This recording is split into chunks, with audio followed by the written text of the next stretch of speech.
ایک سوال خاصا دلچسپ ہے. بسم اللہ کی بے کی وضاحت کرتے ہیں. شاید یہاں کسی نشست میں نے ایک گزارش کی تھی کہ اگر ذرا سا ہم غور کریں تو قرآن پاک میں ایک چیز ہمیں دکھائی دیتی ہے. قرآن پاک مشتمل ہے 30 سپاروں پر،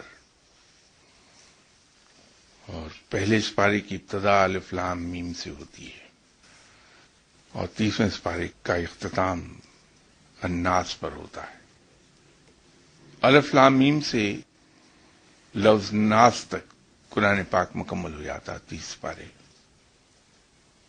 قرآن پاک کو اگر ہم دیکھتے ہیں، ان 30 سپاروں کے باہر پہلا صفحہ اس پر سورہ فاتحہ ہوتی ہے. اگر ہم اپنے جسم کو دیکھیں تو شولڈر سے پاؤں کی ٹو تک ہمارا جسم انٹیگریٹڈ ہے. ایک ہی ٹکڑا ہے جس کے اندر اللہ تعالیٰ نے ٹانگیں، بازو، پاؤں، کندھے، پسلیاں وغیرہ گھڑ دی ہیں وہاں. لیکن سر جسم کے اوپر ہے، اور سر کا تعلق جسم کے ساتھ گردن کے ذریعے ہے. وہ گردن بھی اس لیے ہے کہ سر جسم پر قائم رہے، اور سر کے اندر جو چیز اللہ نے محفوظ کی ہے ہمارے کاسہ سر کے اندر، اس کا تعلق جسم کے ساتھ رہے، تو اسے کنٹرول کرتا رہے برین. سر ہمارے جسم کا حصہ ہے، لیکن پھر بھی جسم کا حصہ نہیں ہے کہ جسم ہمارا پاؤں سے لے کے کندھوں تک آ کے ختم ہوتا ہے. اس کے بعد علیحدہ سے سر دکھائی دیتا ہے. بالکل اسی طرح سورہ فاتحہ قرآن پاک کا حصہ ہے اور قرآن پاک سے باہر بھی ہے. جیسے میں نے عرض کیا کہ قرآن پاک تو نام ہے 30 سپاروں کا، اور سورہ فاتحہ اس کے ساتھ ہے. بالکل اسی طرح جیسے ہمارے جسم کے ساتھ سر ہے. اگر ہمارے کاسہ سر کے اندر جو کچھ محفوظ ہے وہ کہیں ڈیمیج ہو جائے تو ہمارا پورا جسم مفلوج ہو جاتا ہے. ہماری موومنٹس، ہمارے ریئیکشنز، ہماری انٹیکس سب کی سب ڈسٹرب ہو جاتی ہیں. اسی طرح سورہ فاتحہ قرآن پاک کا دماغ ہے. جیسے سورہ یاسین کے بارے میں آپ صلی اللہ علیہ وسلم نے فرمایا تھا کہ سورہ یاسین قرآن کا دھڑکتا ہوا دل ہے. اسی طرح سورہ فاتحہ قرآن پاک کا دماغ ہے. دماغ اس طرح سے کہ سورہ فاتحہ میں پورا قرآن پاک سمویا ہے.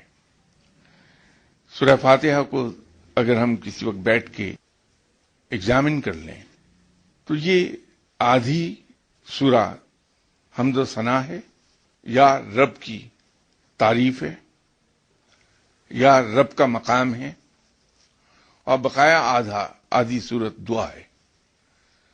اگر ہم سورہ فاتحہ کی تلاوت کریں، الحمدللہ رب العالمین، الحمد تو تعریف ہے، رب العالمین تمام عالموں کا رب ہے.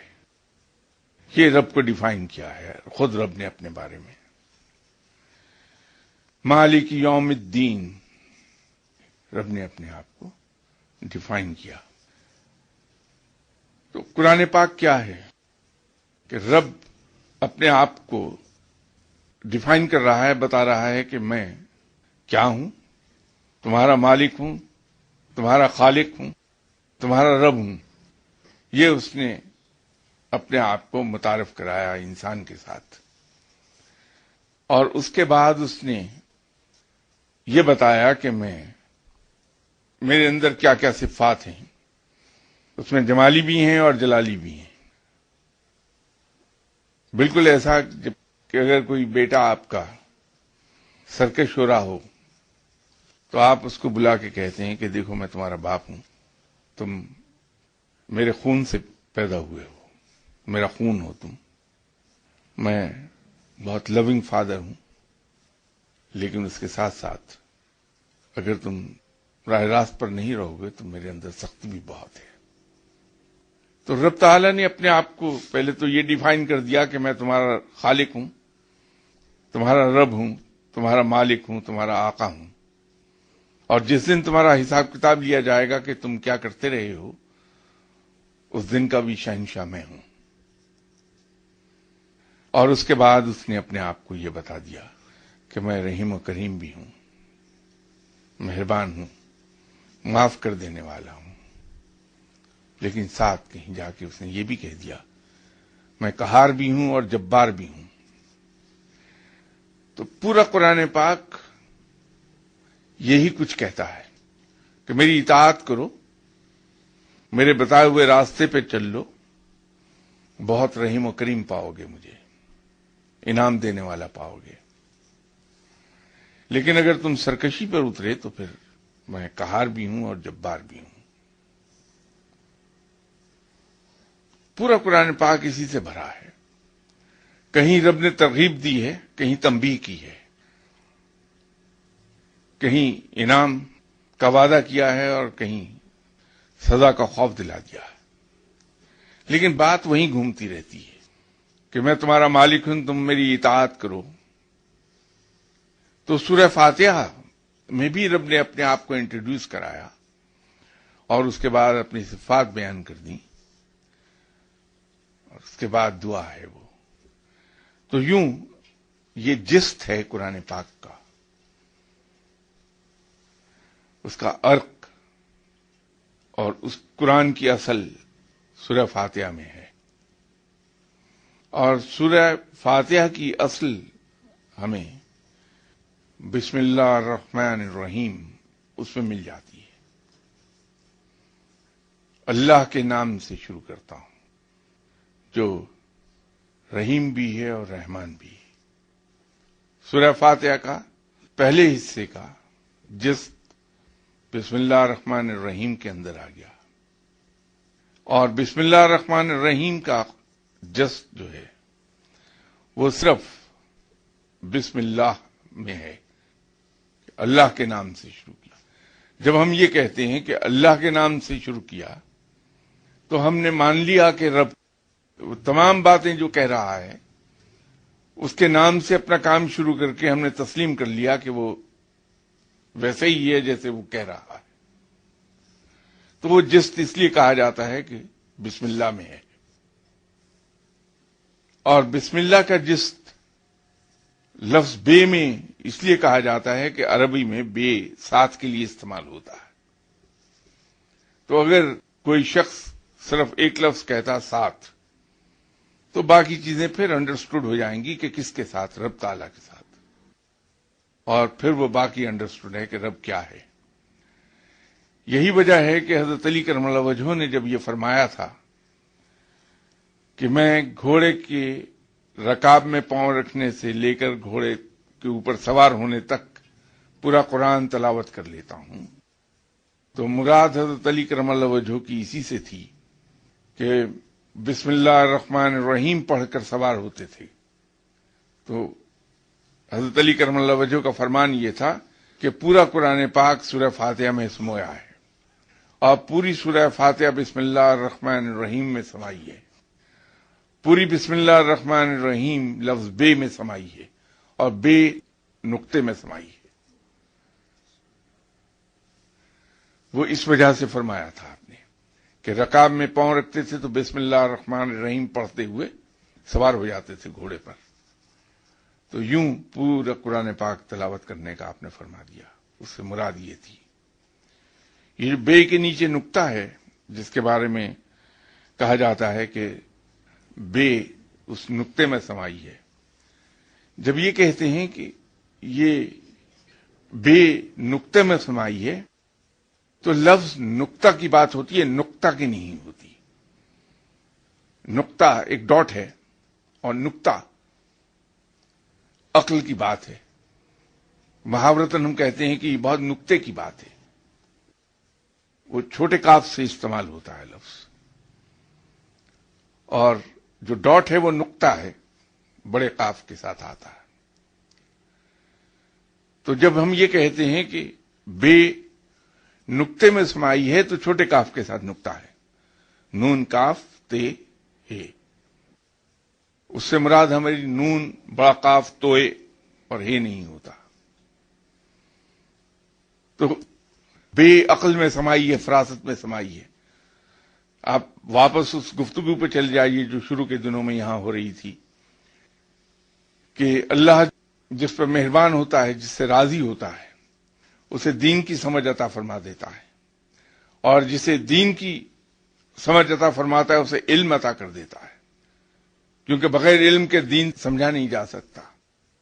اور جس کو علم عطا ہوتا ہے اسے عقل عطا ہو جاتی ہے، اور ایسنس آف وزڈم خود رب ہے. تو نقطہ جو چھوٹے کاف کے ساتھ ہے وہ بمعنی عقل کے استعمال ہوتا ہے. گہرائی کے معنی میں آ جائے گا کہ اس بات میں بہت گہرائی ہے کہ یہ نقطے کی بات ہے.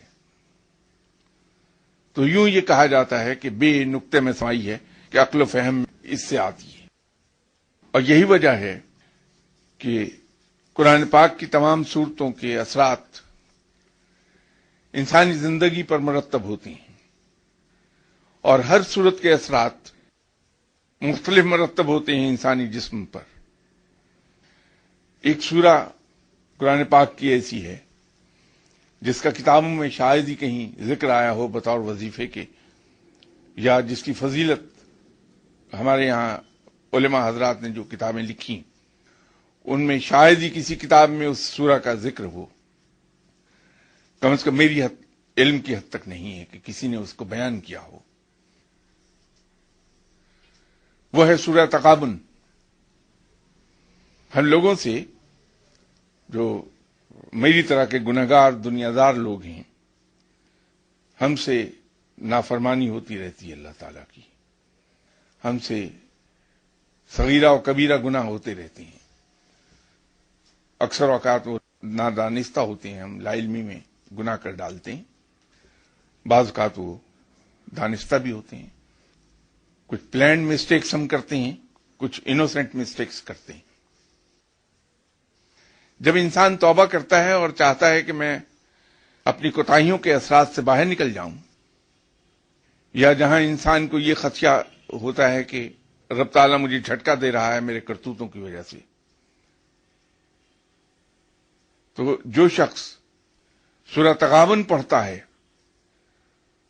ہر روز عشاء کے بعد، الحمدللہ اس پر سے وہ اثرات ختم ہو جاتے ہیں.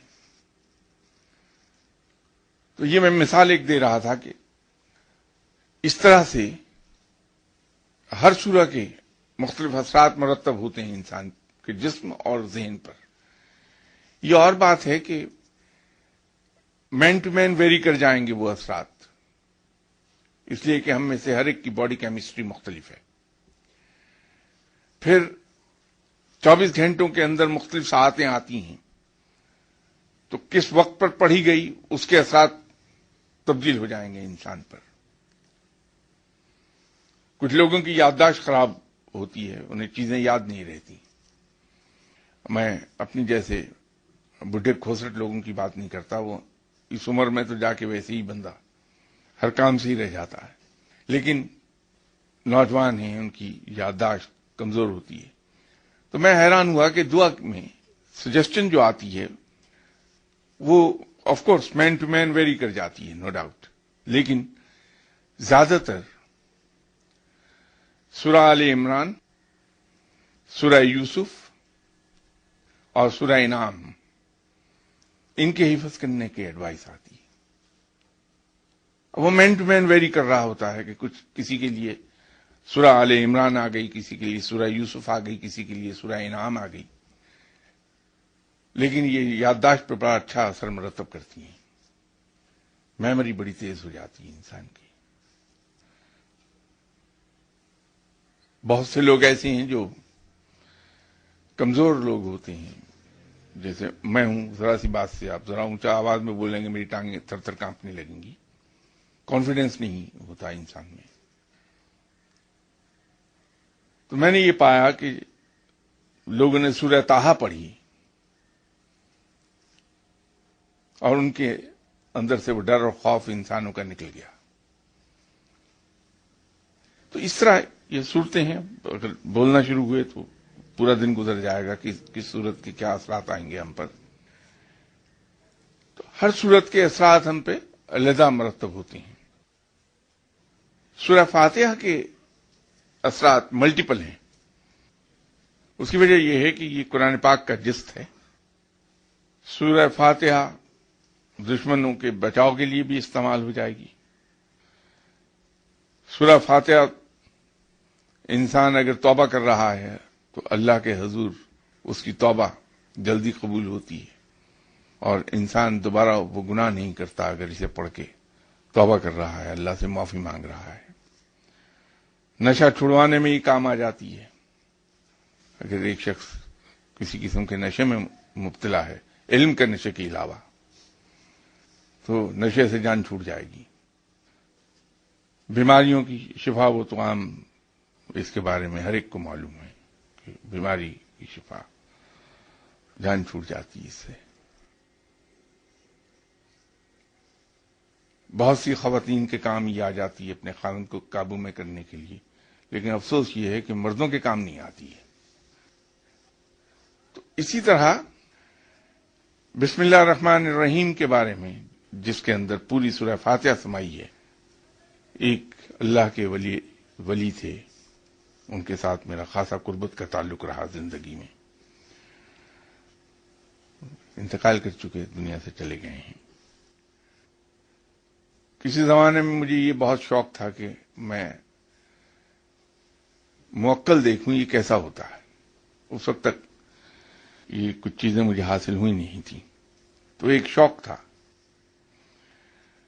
میں نے ان سے لبرٹی لے لی یہ سوچ کے کہ وہ مجھے اپنا بیٹا کہتے ہیں. تو میں نے ان سے کہا کہ آپ کوئی موکل تو مجھے عطا فرما دیں. تو انہوں نے ایک لفظ مجھے بتایا کہ یہ پڑھا کرو. بعد میں مجھ پہ وہ بات کھلی کہ وہ لفظ اصل میں ایک موکل کا نام بھی ہے, اور یہ وہ موکل ہے جو جناب حضرت پیران پیر غوث الاعظم دستگیر صاحب کے پاس ہوتا تھا, اور یہی لفظ جناب حضرت پیران پیر غوث الاعظم دستگیر صاحب پڑھا کرتے تھے. تو میں نے وہ لفظ پڑھنا شروع کیا. انہوں نے ایک طریقہ بتایا تھا کہ عشاء کی نماز کے بعد پڑھنا تم. تو یہ وہ زمانہ تھا جب میں سنت کے طور پہ, سنت سمجھ کے میں زمین پہ سوتا تھا. تو میں نے پڑھا, غالباً ابھی شاید 4 یا 5 بار ہی پڑھا تھا. تو ایک خاص قسم کی اسمیل آنی شروع ہوئی مجھے, اور سڈنلی وہ موکل میرے ساتھ آ کے کھڑا ہو گیا. اب کام تو مجھے کوئی لینا نہیں تھا, تو ہوا یہ کہ میں اس کو دیکھتا رہا اور وہ مجھے دیکھتا رہا.